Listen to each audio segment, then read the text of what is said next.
നാഗചൈതന്യയും Sobhita ധൂലിബാലയും വിവാഹിതരായിരിക്കുകയാണ്. Social മീഡിയയിലൂടെ കുറിപ്പ് പങ്കിട്ട് നാഗചൈതന്യയുടെ അച്ഛനും നടനുമായ നാഗാർജുന തന്നെയാണ് ഈ കാര്യം അറിയിച്ചത്.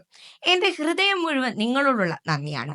മാധ്യമങ്ങളോട് നിങ്ങളും ഈ നിമിഷങ്ങൾ മനോഹരമാക്കാൻ ഞങ്ങളെ സഹായിച്ചു. നിങ്ങളുടെ ആദരവും ആശംസകളും ഞങ്ങളുടെ സന്തോഷം വർദ്ധിപ്പിച്ചു. ഞങ്ങളുടെ പ്രിയ സുഹൃത്തുക്കളും കുടുംബാംഗങ്ങളും ആരാധകരും സ്നേഹവും അനുഗ്രഹവും നൽകി ഈ അവസരം അവസ്മരണീയമാക്കി. എന്റെ മകന്റെ വിവാഹം ഒരു കുടുംബത്തിന്റെ മാത്രം സന്തോഷമായിരുന്നില്ല. നിങ്ങൾ എല്ലാവരും കാരണം അത് ഒരു പ്രിയപ്പെട്ട ഓർമ്മയായി മാറി.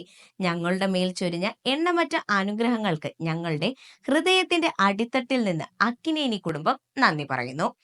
ഈ ഒരു കുറിപ്പിനൊപ്പം നാഗചൈതന്യയുടെയും ശോഭിതയുടെയും വിവാഹ ഫോട്ടോകളും അദ്ദേഹം പങ്കുവച്ചിട്ടുണ്ട്.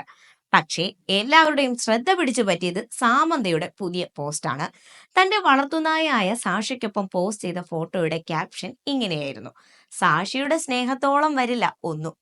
ഈ പോസ്റ്റ് കണ്ട ആരാധകർ പറയുന്നത് തന്റെ മുൻ ഭർത്താവിന്റെ വിവാഹവുമായി ബന്ധമുള്ളതാണ് ഈ പോസ്റ്റ് എന്നാണ്.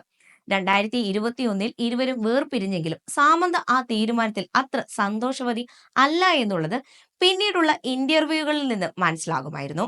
പുതുതായി വന്ന TV സീരീസ് സിറ്റഡൽ ഹണി ബണ്ണിയുമായി ബന്ധപ്പെട്ട് നടന്ന അഭിമുഖത്തിൽ വെറുതെ പണം കളഞ്ഞ് ഉപയോഗശൂന്യമായ എന്തെങ്കിലും കാര്യം സ്വന്തമാക്കിയിട്ടുണ്ടോ എന്ന വരുൺ ധവാന്റെ ചോദ്യത്തിന് അതെ, താൻ മുൻ ഭർത്താവിന് വാങ്ങി നൽകിയ വിലപിടിപ്പുള്ള സമ്മാനങ്ങൾ ആ ഗണത്തിൽ പെടുമെന്ന് സാമന്ത നൽകിയ മറുപടി സോഷ്യൽ മീഡിയയിൽ വൈറലായിരുന്നു. അതുകൊണ്ട് തന്നെ വളർത്തുനായയുമായുള്ള പുതിയ ഫോട്ടോയും ക്യാപ്ഷനും നാഗചൈതന്യയെ തന്നെ ഉദ്ദേശിച്ചാണെന്നാണ് ആരാധകർ പറയുന്നത്. അതുപോലെ വിവാഹ വേഷത്തിലുള്ള ശോഭിതയുടെ വീഡിയോകൾക്ക് താഴെയും വരുന്ന കമന്റുകളിൽ ആരാധകർ സാമന്തയ്ക്കുള്ള പിന്തുണയാണ് അറിയിച്ചുകൊണ്ടിരിക്കുന്നത്.